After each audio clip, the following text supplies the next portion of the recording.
Yeah. Yeah. So, well, I guess we can just then jump in. So a very warm welcome back, Liv, my teacher, and maybe I can also call you my friend. And we've even, well, maybe work together is a big word, but you allowed me to have a read of one of your books that I really enjoyed doing for you, and I really enjoy your work. And so I invited you, would you please come on another time? And you graciously said yes. And you shared a document, one chapter of a book you're writing. So yeah, I'm really happy to dive into that.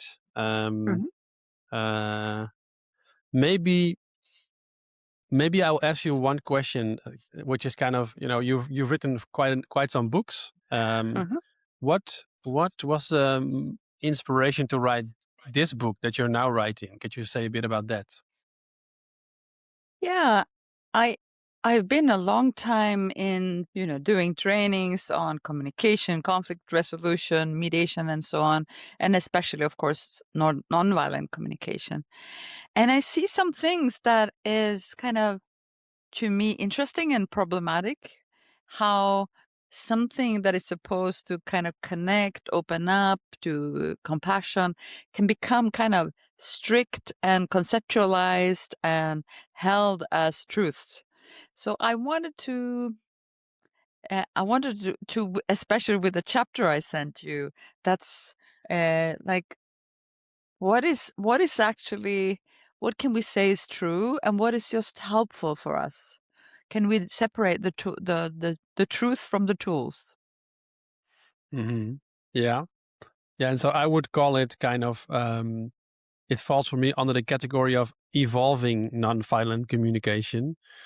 And you've been in the field for what, 25, 30 years or something like this, doing this work? Something like that. Yeah. Yes. So yeah, I'm just doing it, well, for maybe 6 years at this point. So I'm still a baby giraffe.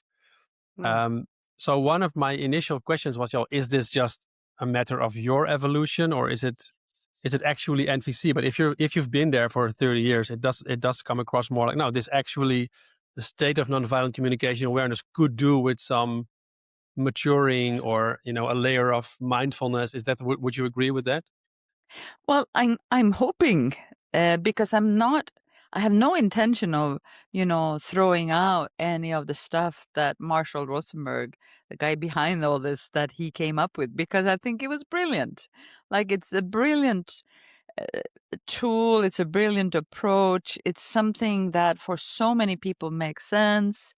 And the simplicity of it, especially maybe the simplicity of how, those 4 components and so on, can really, people who are not like deeply into personal development, meditation, and so on, they can still get something on the surface of that. And then I'm hoping to kind of deepen that. I don't know if it's evolution or if it's just deepening the awareness around it. I guess it all depends on what words we want to use. Mm-hmm. Yeah. I have to say that it reminds me what you just said, that you don't want to do away with the core, which is amazing, but there could be some deepening. And I just had recently a discussion with a friend of mine who's also an NVC friend, and we both have a contemplative practice. So he is more into the Theravada Buddhism school, the kind of old school. I'm a little bit more into the Mahayana, and the Mahayana is basically, it keeps the original Buddhism, but it's just kind of, I would say evolving it and adding more onto it while keeping the same. And I know that Marshall has been quite influenced by or inspired by Buddhism. That doesn't really go anywhere, but I just wanted to say that, it can be beautiful to have a new way of looking at things while really holding what is so beautiful at its core. One of the notions that I read that really resonated with me is this notion that you don't always have to go outside to meet your needs out into the world. And a part of it, what I really even more enjoyed, was you said something like the ability to be with unmet needs.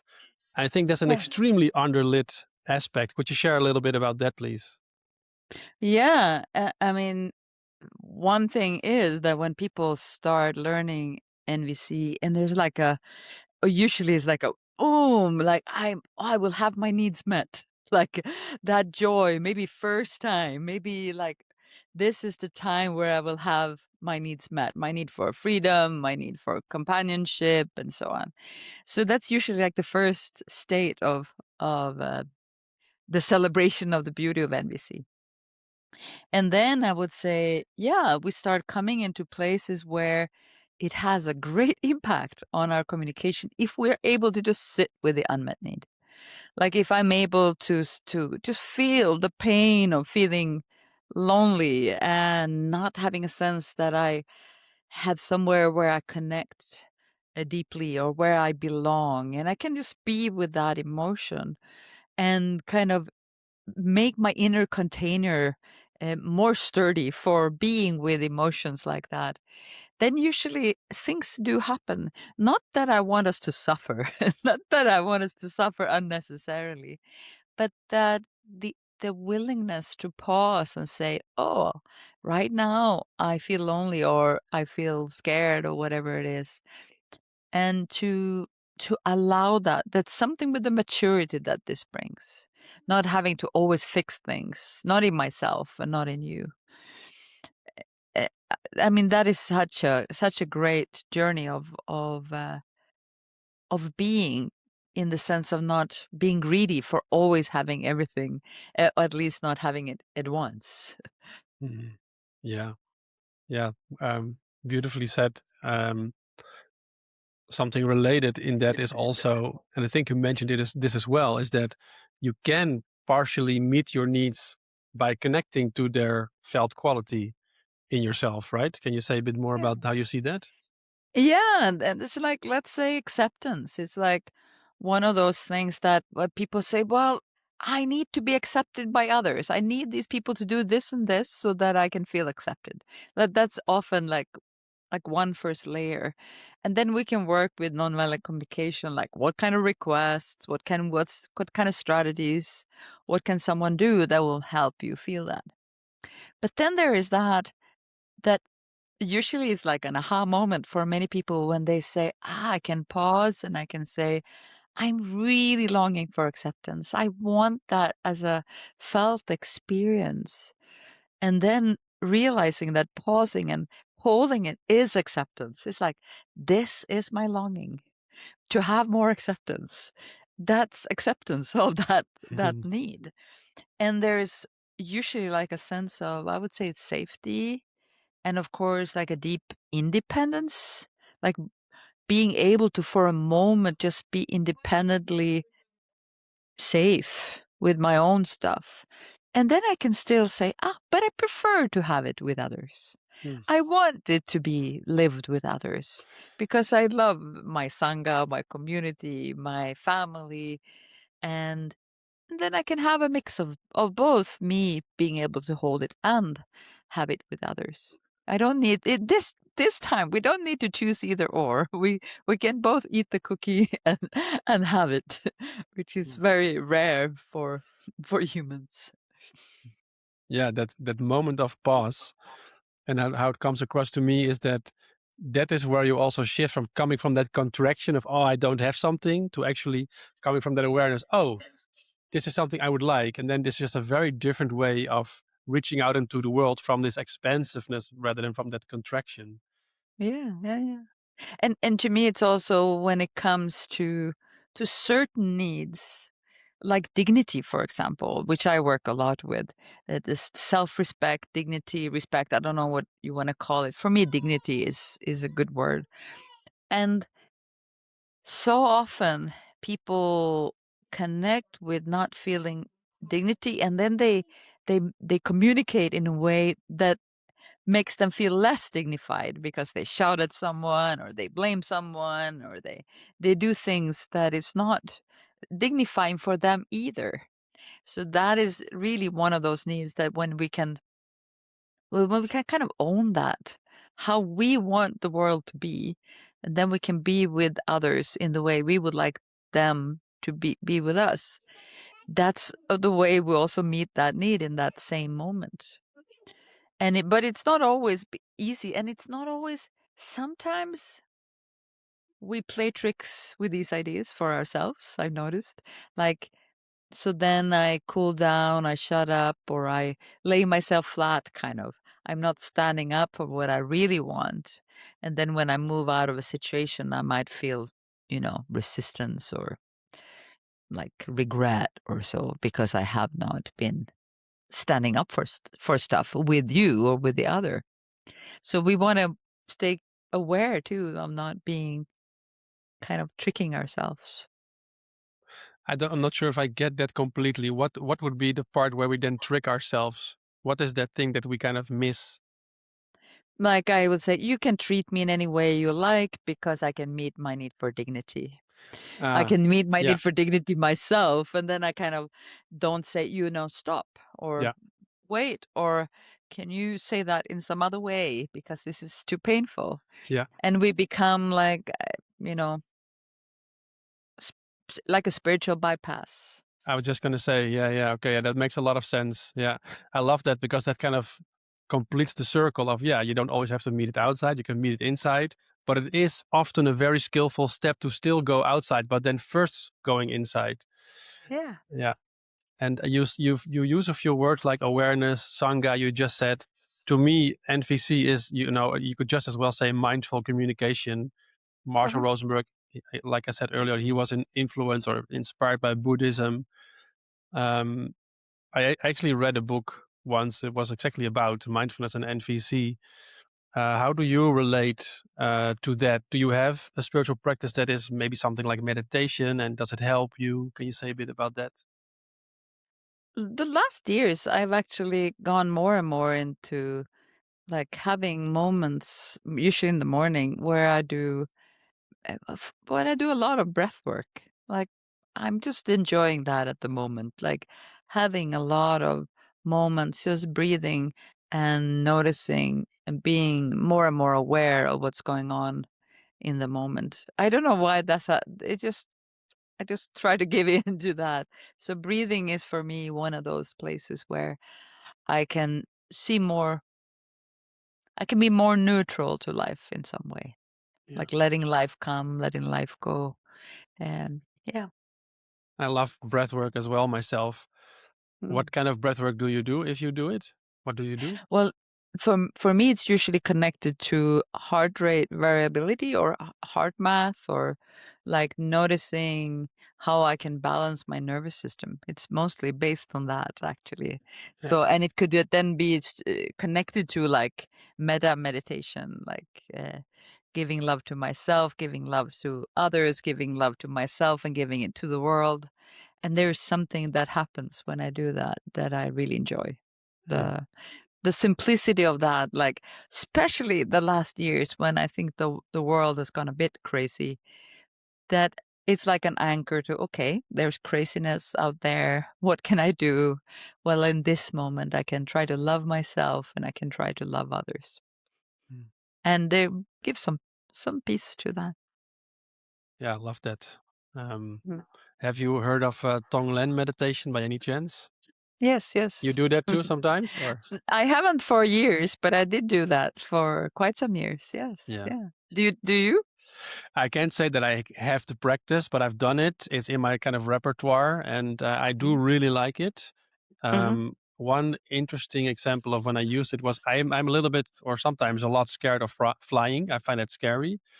Mm-hmm. But I did one time, I don't know, a year ago or something. I was in a flight. I was pretty nervous and anxious, but I did this Tonglen meditation, and it really calmed me down. So it's very Mm-hmm. interesting that it's kind of expansive in that way. Yeah, yeah, and Wow. it's just such a just to step back again a bit, mindfulness practice, but also actual compassion practices. It's such a Yeah. good addition to nonviolent communication. Mm. Um, yeah, and Maybe you speaking, can start a practice of that. You yeah, start a Tonglen NVC practice. yeah, I'll come. maybe, yeah.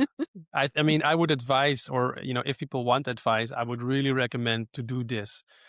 Mm. One of the questions I had in myself when I was starting NVC for as a journey is like, okay, that's all great, but how can I actually increase my compassion? And I think that's a way. NVCs are obviously very powerful, especially when you receive empathy, for instance. But yeah, these other practices are just really good, complements to it, I would say. Yeah. I was wondering if we could talk a little bit about Ken Wilber. So I think we touched upon him a little bit last time. Maybe, and I know in this chapter that you sent was already again something about him. I think there's something like the internal and the external and the singular and the. Can you elaborate a little bit about maybe who is Ken Wilber and how you find him inspiring to NVC? Yeah, I mean, Ken Wilber, as I don't know him, but I know he's a philosopher, American, written many, many books on the personal, the human psyche, you might say, and is like the father of integral theory, or what you might say. There are many maybe in the same kind of position as that. And I find him inspiring in the sense of, well, first of all, Marshall read Ken Wilber when I met Marshall, Oh, and so we talked a bit about that. Yes, cool. and he was then into a position of like, or in the thinking about how we can be spiritually developed, but then we go home and we are irritated and we kick the dog. Yeah. And the outside world, this kind of getting in the way of the inside, and how we balance both. But so what I like with Ken Wilber connected to this is exactly what we talked about, that it's about the individual, it's about the collective. It is about the subjective and it's about the objective, like something that can be seen and measured on the outside. And there are things that are subjectively lived, which is as real. And they all happen all at once. They all, it arises at the same moment. It's not like either or, but they're all affecting us as we go through life. And I liked Ken Wilber, he talked about needs, human needs, as different kinds of foods in one of his books. Like, and he said, like physical food, we can use that word need, is easy to understand. We need food and different nutritions, and then, but then we have psychological food, and then we have spiritual food. So we need all of those qualities to, and in different variations maybe as humans. Hmm. And how does that add anything to the NVC perspective? Like, what do you find particularly useful about that? Yeah. What I find is that sometimes with NVC, we use the word need in a way that we are not precise enough, I think. So I think it's one of those challenges that we use the word need for everything from I need water to I need love. Yeah. And there are some similarities between love and water, but there is also a lot of differences Yeah. between love and water. And when we talk about something that can be so not concrete as love, and we kind of we call it needs, we might diminish the value of it or the mystery of it. We might lose the curiosity. We say, okay, we all have a need for love, Mm. done. Yeah. But we are not kind of saying, oh, what is that love? What does it mean for you? How do you expand inside when you feel that love? What's going on for you if you don't have it? If you cannot find love in that moment, what's going on for you? That curiosity I sometimes miss in NVC communities when we're more interested in if that need word is on our list or if it's helping us to really Yeah. connect. Yeah. Yeah. It can become sometimes like, okay, I'm just going to download this software called NVC, and now I have a worldview, and kind of Yeah. misses the kind of attunement to what's actually there. And so, yeah, I'm hearing you're finding that in Ken Wilber, but also it's the specificity because, yeah, okay, love and water are on the same list, but they're extremely different things. And I also, by the way, yeah, is love a need? I don't know. Is it maybe our essential nature? Maybe, but Yeah. yeah, it's awkward. Yeah. And yes, and that is the thing. When we want to claim that freedom, love, all those are needs, and maybe that container is too small. The Hmm. need the need word is too small of a container, and we then make freedom, love, and so on smaller than they need to be, and that Hmm. worries me sometimes. Yeah. Can you Mm. explain a bit more? Why did that worry you? It worries me because I don't see. It's almost like then it becomes demands. It's like you should also have a need for love. Who Right. are you if you don't long for that? Then you're not connected, or I'm more connected than you are because I know we have a need for love. It becomes kind of, even if it was there, I would say originally, for us to connect and to deeply hold humanity, uh, it sometimes is used as a should, Hmm. as a demand. Yeah. Yeah. What I really like about that is that you've been so long in this field of NVC, and yet instead of being arrogant to other people about what they should all know that they need, it's more of a movement towards, oh, how are we using this framework to relate to people, you know, yeah, Yeah. imposing it Yeah, on I see. them. Yeah, Yeah. and I see sometimes people fight about, but this is a universal need. No, it's not. Like Yeah. as if we could claim we would know if it is. Yeah. Instead of saying, "Oh, what is universal for you?" And Yeah. then have that connecting dialogue. What is that to be human for you? Mm. Then it becomes interesting, not if I can put it on my list or not. Yeah. Not if I use the right word or not, but what is it for you? How are you and I the same, actually? Hmm. Yeah. It tastes to me like maturity, if I may say it like that. That you really have kind of it's all what you're saying. It comes across as, okay, you really, maybe it's not NVC that is evolving, but you, if I may say so, that you're really kind of, you can hold it really fluidly, and you're really looking at it with a lot of compassion, and you see the beauty of NVC, but you're also kind of, yeah, it's one framework. Would you say Yeah. that you resonate with that? Yeah, I resonate with that, and I feel even more like humbleness in holding it that way, that I don't know, but that I'm curious. Hmm. That I want to claim what I know. I want to tell what I've experienced, and I want to stay open for what I don't know. Yeah. And for me, that is also connected to Marshall. That was one of his things, I think. He was very clear on what he understood, and then he was always curious about more. So for me, it was like a good role model. Yeah. I wish I would have gotten to know him. He seems like a really cool dude. And the fact that he was reading Ken Wilber, I didn't know that. That's really Mhm, cool. Yeah, and mhm. I hang out. I feel like a complete outsider, but I hang out in some meditation circles, and I know that there Ken Wilber is also deeply appreciated. So yeah, that's cool Yeah. that you are. Is there anything else that you'd like to speak to with regards to Ken Wilber's approach and NVC?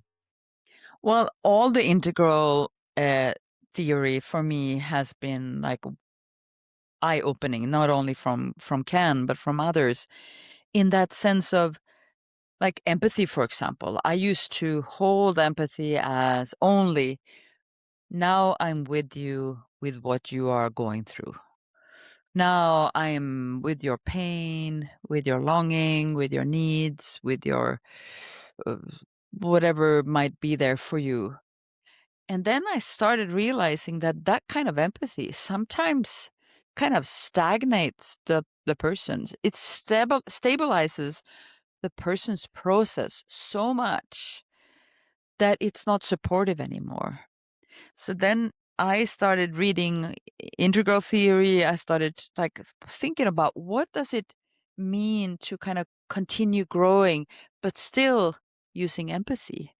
And in our Reimagine communication program, we have done lots of work on what we call vertical empathy now. Hmm. Horizontal empathy would be the traditional NVC way of doing it, which is the basis. You need that. You cannot go vertical if you haven't done the foundation, kind of. But then the vertical would be not only what is the experience you're having, but how did it come about? Like, how can I empathize with your "you never listen to me"?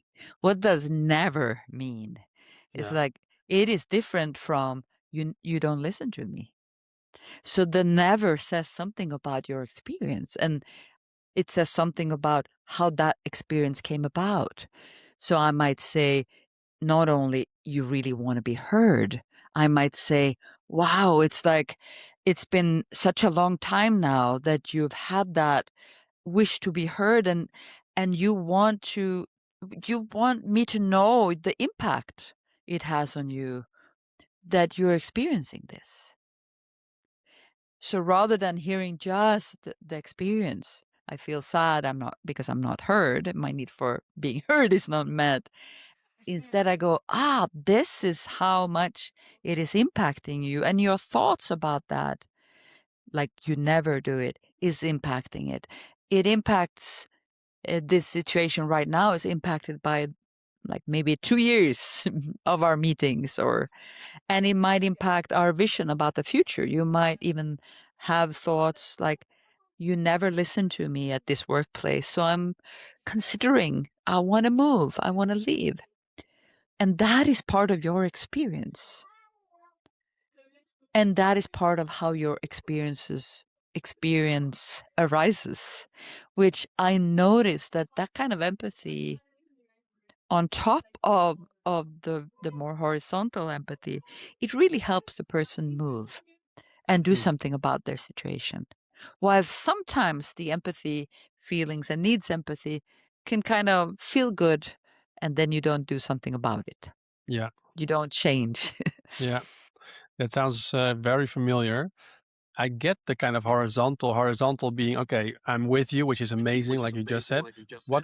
Can you give for also people listening and also for me, what you mean with the vertical empathy? What is that exactly? Well, the horizontal, we played with using it. So the horizontal would be, you are sitting alone in a dark room, and I see that, and I come and I sit down with you, and I say, let's light a candle. I'll be here with you. And we have some light together, and I'm just sitting there with you. And then when there's a moment when maybe you're ready for something more, I might say, are we also ready to look at the horizon? Or do we want to open a window and see if this container where we experience this can be more fresh? Can we look at the horizon and see what is there, what is next, and what has impacted you? So it will be, I play with things like choice, adding impact, adding time, like a timeline, polarities. So it might be empathy that sounds like, so at one hand, you're tired of not being heard, but on the other hand, it's like you're becoming more and more clear. You want something else in your life. And you have both of those things happening all at once. For me, that's more like a vertical stance of seeing, you are still moving. You are not just needing to be held. So Is it's more yeah. clear or more Well, confusing? yeah, I guess what I'm getting from it is literally adding a dimension, horizontal, but also vertical. So you're allowing more, there's still the empathy, the being with, the holding space. Yes. And then there's also the other dimension, which adds more movement space for something also to move. Yes. Yeah. Yeah. Yeah. Yeah, and that's what I've been noticing in myself, but also in others, that sometimes only that with only horizontal empathy, I kind of start craving some movement. I want some change. I just don't want to be fed this empathy. And Marshall was actually also warning for that, like that if we just give empathy and we kind of, people become numb to change, to social change, to change in their lives, we have done them a disservice. We have kind of numbed them to accepting their pain, but not moving from it. Yeah. And that sounds actually quite similar to what we said earlier, that you're just being with, right? I'm being with my dignity, but I'm actually not living a dignified life. And so I'm living in empathy, but I'm actually, because, needs are motivating forces, of course, one way to see them, but then I'm not moving. So yeah, I really, I like that. And I'm enjoying learning that Marshall was actually onto that and also speaking to it. So yeah, that's cool. He seems to have been on to a lot of things. Yeah. And I do remember talking with him about a few things. And he said, I don't know. I have come so far in my life, but maybe you go and think about it and maybe we can talk about it later.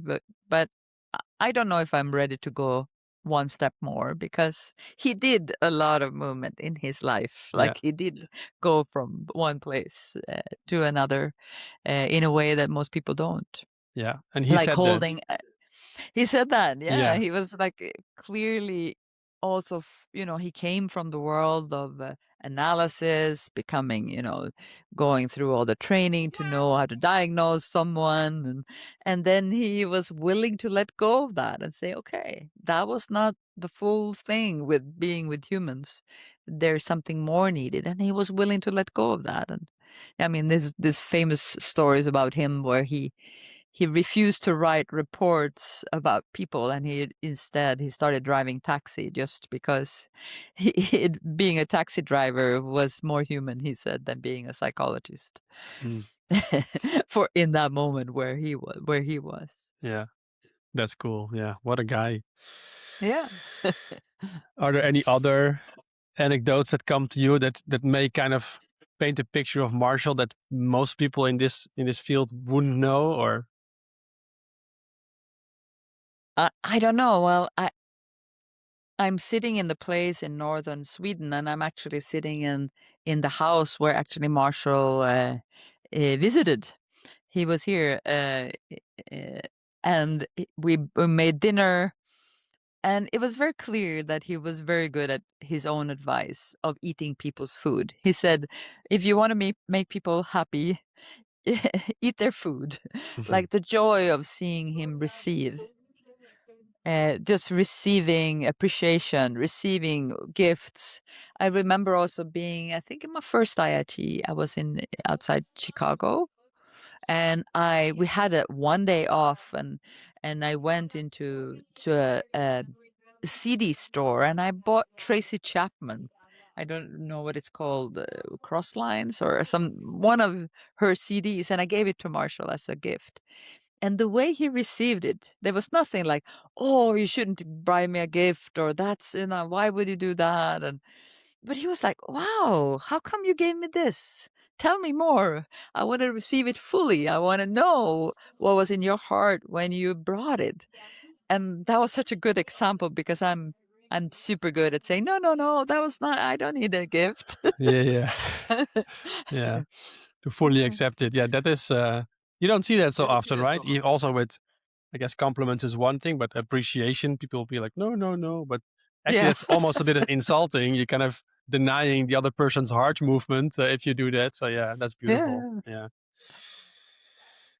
And so it's because you're sitting in a studio. Is that your house that you are in now? And he visited your house? Yeah. It's my house, yes. Yeah, that's very nice. Yeah. I want to see if we can touch on another interesting part of the chapter that you... by the way, do you have a title for the book yet, or a working title, or is that more of a secret at the moment? No, it will be called The Compass of Needs. Okay. Because it has a big thing on shame and exercises. So it will be, and it will be soon, very soon. Cool. Yeah. So people can look forward to that. I'll probably link your, you may have an Amazon page or something, like an author's page somewhere. So it'll be in the description.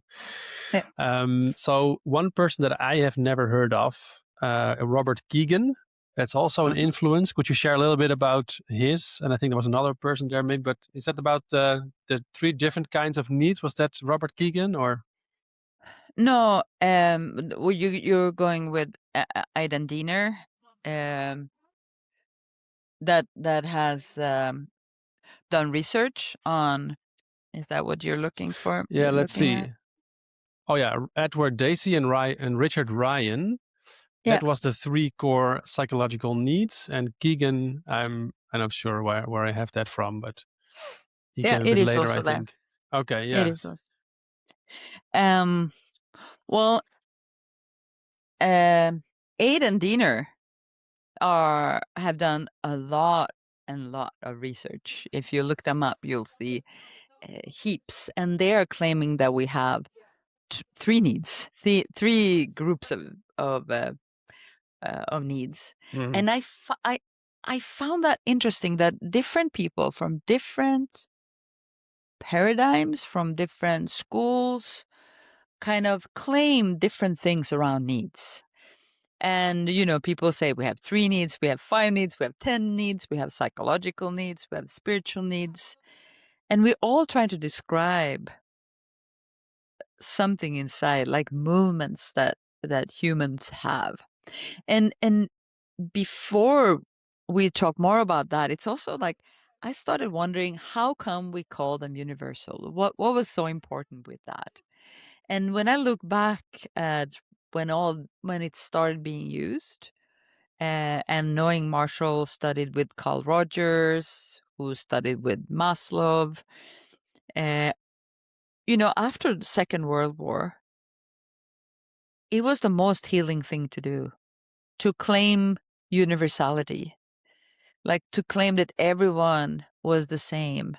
Everyone has the same value because of all the atrocities, all the stuff that happened in the Second World War.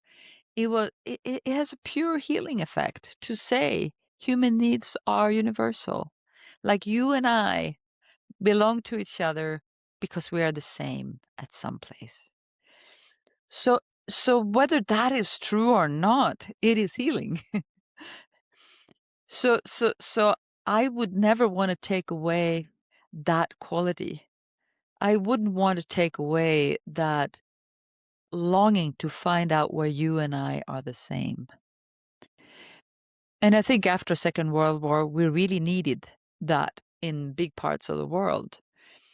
And then the we already talked about what might be the downsides of this, because I might claim we are the same in one way, and you say, no, it's not. This is not what it is. This is how we are the same. So we might claim the universality from different angles and have different variations what that is. But the use of it can be so healing. So I'm always kind of a bit hesitating how to speak about it, the dilemmas. But then knowing that different researchers have found different ways of describing what it is that is universal makes it very clear that if someone claims we have 3 needs and someone claims we have 20, it will be different. Mhm. There are different concepts, and what matters is, I think, does it bring compassion? Does it bring us to hear each other? Yeah. Does it bring us to understand each other? Does it help us in connecting in moments where it's really tough? Can I see the best of you in moments when you show up the worst? Hmm. Because it will help us if I would remember that. Yeah. Yeah. So what I'm getting then is that, and by the way, I really like how much you just, drag into NVC the sociologist, the psychologist, evolutionary biologist to help paint a picture. And I find on the one hand, science is by definition a bit reductionistic, but it does give data that of course you have to be a bit careful with, just to not take that blindly, but they are at least pointers. And especially your use of it, which again, what I'm getting is what you're just saying. Yeah. What helps us to connect. So I like that you bring it all in to just keep on adding perspectives to get clear again, and then to come back to, oh yeah, but we are human beings. And, yeah, I love that direction. Yeah. Yeah, and I agree with you that all research, all science, all of that is like just describing one part of what we are. And that's why it's so important to stay with the curiosity, the not knowing, the understanding stuff, yes, and using that, but always know there is a space where we are better served with not knowing. Yeah. Yeah, that is super core for me as well. And yeah, that's for me a sign of a lot of wisdom. And for me, not the one who can say that for other people, but yeah, I really resonate with that. Yeah. Mhm. Yeah, I love those moments when I'm able to not know. And my son is 21, and I have to bite my lip many times, like when I think I should give him advice about life and about how he should do things. And when I'm better off being curious about who is this person? Who is this person I call my son? What is his dream? What is in his heart? What is there for him to live? Not Yeah. for me to live through him, but for Yeah. him to live. Yeah. And it's a good practice of being willing to not know. Yeah. And it brings tears to my eyes actually now, the gift that kids can be in us not knowing what's in their future, but Yeah. still being with them. Yeah, I've had a few tears also the last just half hour as well. So I'm enjoying the conversation. At this junction of our conversation, Liv and I had a little break. And so here is the continuation of our conversation. To put on some perfume? Yeah, it smells. I have a perfume that I never wear. I don't wear perfume like when I'm with other people, but I do have perfume in my office. And sometimes I put that perfume on just because I love the smell of it. Mhm. And it brings the joy. It's just like such a simple pleasure, but it changes my mind in some way. Yeah, I believe that. It's a Yeah, small trick. yeah. Well, smell is such a thing, you know. Sometimes I'll smell a smell and I'll just remember a whole relationship I had 10 years ago, or something happens for me also in, especially in springtime, where there'll be a certain smell in the air which is so beautiful. And in the Netherlands, I don't know if it's in Sweden the same, but the little kids, they play with marbles. And yeah, and so at some time in this in the you know, in the spring, all the kids, they take their marbles to school because they know it's marble time. And sometimes you smell that smell, and that kid in me is still like, oh, it's marble time, you know. Yeah, it's magical. Yeah. We say that it smells of snow Hmm. when there is a certain smell in the air before the snow comes. Hmm. And if you stay attuned to being in snowy areas long enough, you will start noticing there is a smell before the snow comes. Mhm. So you go out, oh, there's this smell. There will be snow before the evening. That's what I don't think we have that attunement to the smell of snow. Maybe not. Do you know the movie As It Is in Heaven? Did I ask that last time as well? I might have. I don't know. I But don't know. I know it. yeah, Mm. Sa so i himmelen. I think it's Sweden. Så som i himmelen. Så i Så himmelen. som i himmelen. Yes. Så som i himmelen. It's amazing. Yeah, it's one of my favorite Well, movies. you know the director, Kai Pollak, he actually studied with Marshall. Oh yeah? Oh, I didn't know that. Okay. Yeah, small world. Yes. Yeah. I wanted to touch upon something before we had a little break, and I kind of remembered what I wanted to say, and it's what you alluded to, and it's also yeah, something I've been more and more kind of touching in my life, which is you might say trusting the unfolding of life. You know, and also when we're talking about your son, that you know you sometimes have to bite your lip because you know you will have to you want to give advice, but then yeah, that might not always be skillful for connection or something. And I guess part of it is also that, yeah, if I would give advice, I'm also not maybe trusting the unfolding. But of course, it could well be that my advice is part of the unfolding. You know, there's always that. Yeah, but I find that beautiful. Yeah. Yeah, but not assuming that the advice is what will bring him forward Yeah. or bring our kids forward, but it might be part of their soup they're cooking. Yeah, exactly. Yeah, and that maybe the connection that comes from that conversation in which the advice takes place is actually the thing that will bring them into more connection, which is maybe touching them into their own wisdom or something. Yeah. I guess I don't have that many more questions. I can ask you if you wanted to bring something, but maybe one thing I do still want to ask is, you're obviously always growing and learning and evolving your understanding and your attunement. What would you say is the frontier of your own process that is somehow culminating now in this book? Could you describe that a little bit? Yeah, I noticed my connection to needs and how that has changed. This is one thing.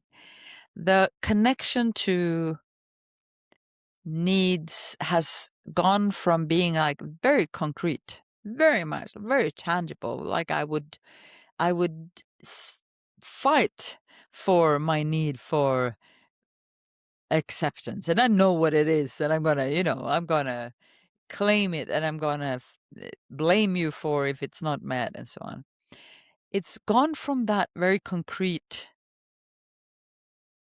way of both holding it and feeling it, and now it's more like a value, a quality, something that I can play with, something that I can paint with, that I can make life more colorful because I can draw on different qualities, and they are not so absolute. They mix and blend much more than it used to be. Like before, it might have been that, okay, my need for acceptance is not met, and it was almost like a closed corridor. And now my need for belonging is met, but not my acceptance. And now it might be like, okay, maybe my need for acceptance and belonging can actually be met if I hold them differently and I hold them at the same time, and I play with them. I mix green with yellow, and let's see what happens. And much more something that is subtle and loose. And I think that is also part of the journey of being able to not then have them met. Like, because they are not so concrete anymore. I can, and there's not like 100% met. Like I hear that sometimes. My need for acceptance needs to be 100% met, or they are zero met, or whatever we say. We use that kind of language, and that is not so important anymore. It's more what the qualities of the values that show up in my life, and I find that much more helpful in communication with people when I can hold them as values. And if I don't disagree with the word needs, but it's something about living what I value is so much more fun, I'd say. Yeah. Listening to you, that word also comes to me. It sounds like your needs, instead of kind of rigid categories, are really living things that you are encountering. Yeah. And the joy of taking some time and wondering about what we started off talking about. How is that my individual preference, my individual way of doing things, and how is that connected to other beings in my family and my friendships and so on? How can they be lived differently? I can play with them when they're not so solid. I can and I can prioritize them, and I say, yeah, right now I'm writing this book, so some of my friendships are not getting as much nutrition as I'd like, because it's like the last details of getting this book out will take a lot of my wish for fun and play and so on, but I'll have that later. And still, I want to remember it. So there's something with seeing needs as colors or something I can paint with, which makes communication much more fun.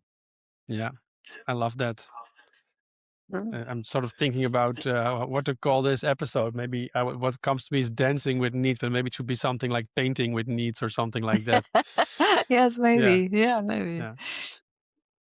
Yeah, and I love also that this again, that this well, for lack of a better word, evolution of needs and NVC and this consciousness is actually already there with Marshall in a way. You're actually just bringing it to life or letting us remember, or yeah, Yeah, that's yeah. beautiful. Yeah, he was a great inspiration for thinking outside the box. And Marshall also had I don't remember 12 or 16 different categories instead of 4 at some point. Like he Mm-hmm. thought it's going to be this model of 16 things that you think about and then you're going to communicate from there. And then he realized that was too complex. Mm. So too many things, and then he reduced them to 4. And I like to think about that when I think of, okay, it's only these 4 things that will matter. No, there are more things. Mm. There are more qualities to this than. Yeah. And there's something with that when it comes to emotions, I'd say, that I've been thinking a lot about when I've written this book. It's also the story where Marshall I think he gets an elbow in his nose 2 times the same day or the same week. And he has a very different reaction to both of those moments, because in one hand he's pitying the boy who's doing it, and the other situation he's judging this boy. So the thoughts that we have are so much more part of our experience and the way we're meeting the needs as well. And sometimes it seems like we're forgetting that in NVC nowadays. It's like there's so much body. We're talking so much about embodiment and our bodies needs to be part. And I'm all for that. And it's not everything. It's not. We are bodies. But we're also thoughts. We're spirit. We are dreams. We are all these colors. And I want us to remember that. Mm-hmm. Yeah. Thank you. I feel Mm. that's pretty complete, but I want to ask if you want to add anything, or is there something? I'm also happy to open another chapter. I want to leave that to you. I think that's great. I think it's we can talk more times. I'm enjoying this, so Yeah. let's complete this here. Yeah. Thanks a lot, Liv. I want to give you the last word. Thank you for having me. I so much enjoy to talk about these things. So thank you.